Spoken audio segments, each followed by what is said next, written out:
Drizzle me on a refreshing bowl of salad. This one shows the salad to drizzle on. What do you like better? If you remember from my last video, California Olive Ranch created a new squeeze bottle similar to Graza's, and I bought both bottles to do a comparison. I got Graza at Whole Foods and California Olive Ranch on Amazon. California Olive Ranch.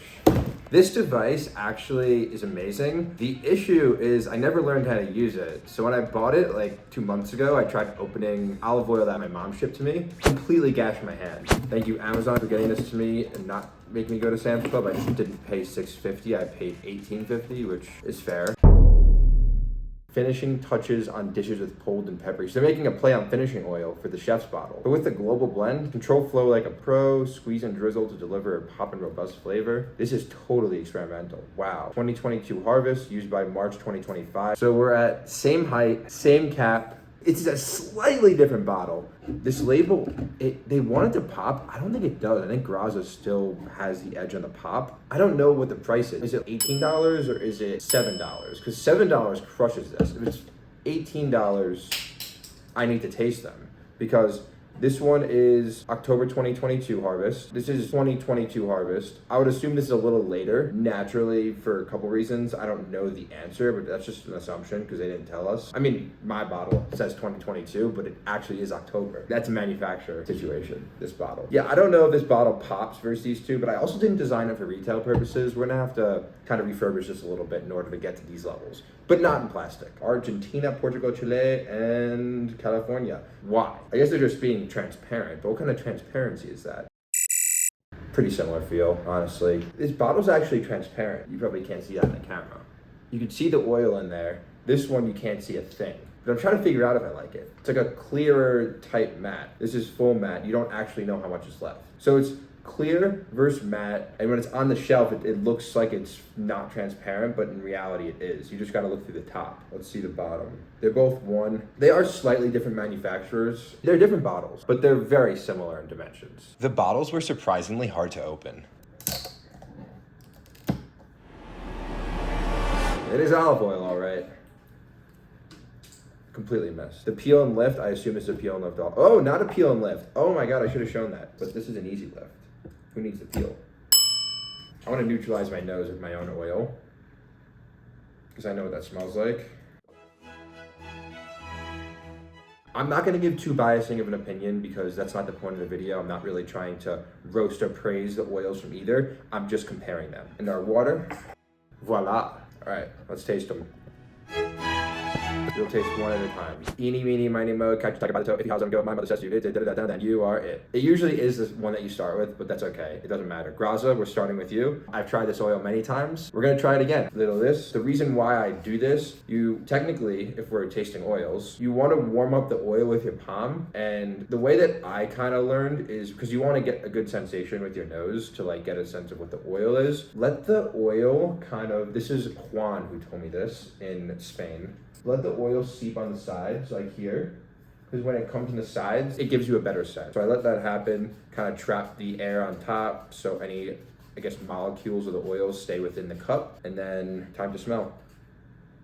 It wants to be grassy, but isn't as grassy as it used to be. Can't necessarily tell it's a year old because there are brand new oils that smell like this, but it's not new for Graza level. You could tell there's a little bit of an adjustment in the flavor from what a really fresh early harvest olive oil is. It's not that. Solid bitterness and pungency notes, honestly. But the freshness of it could be a tad better. Not bad though.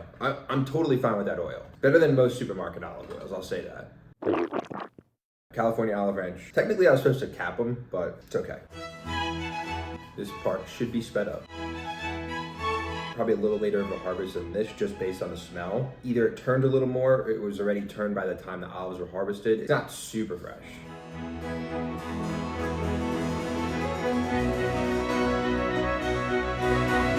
Robust. There's zero bitterness, zero pungency. This is not a finishing oil. This is a finishing oil. But unfortunately, this finishing oil has a fruitiness complexity that isn't up to par with where the high-end olive oils really are. But the fruitiness of these two is very similar. It's good for bulk. It's more peppery and pungent than a supermarket oil typically, but it's not gonna give you the insanely tasty sensation that some other oils will give. I'm gonna taste it versus my oil because I'm really curious. Because my oil is actually probably not as peppery and pungent as this. Oh. Peppery and pungent, the same thing. Peppery and bitter. Let's give it a try. Gotta show the label at least. Cheers. Why do people do that when they cheers? Like,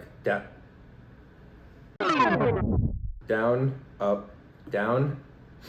I came across so many oils like these when I was traveling Europe last year, but like, again, if you really want the best stuff, it exists. It's just really hard to find. And as a customer, I feel your pain because you can't just go to the supermarket and taste oil. It's not like it was in Fairway back in the day where you just taste 20 different oils. And if they are giving out olive oil samples in the supermarket, it's typically just fine oil versus terrible oil versus okay oil. I mean, look, I'm biased towards my oil because I legitimately chose it.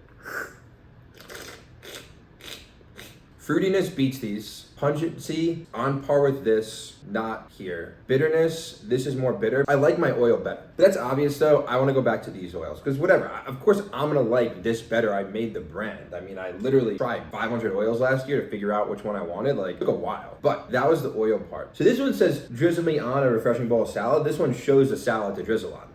What do you like better? I'm not sure. I kind of like it like this. This one only pivots to a salad. So like if you're a customer and you don't like figs, you don't like salad, you're already turned off by this bottle because it shows that on the bottle. This one, it's not in your face. It's like if you're looking for it, you could find it. And toast, pizza, ice cream, pasta, it appeals to a really large audience, which is smart by Graza, honestly.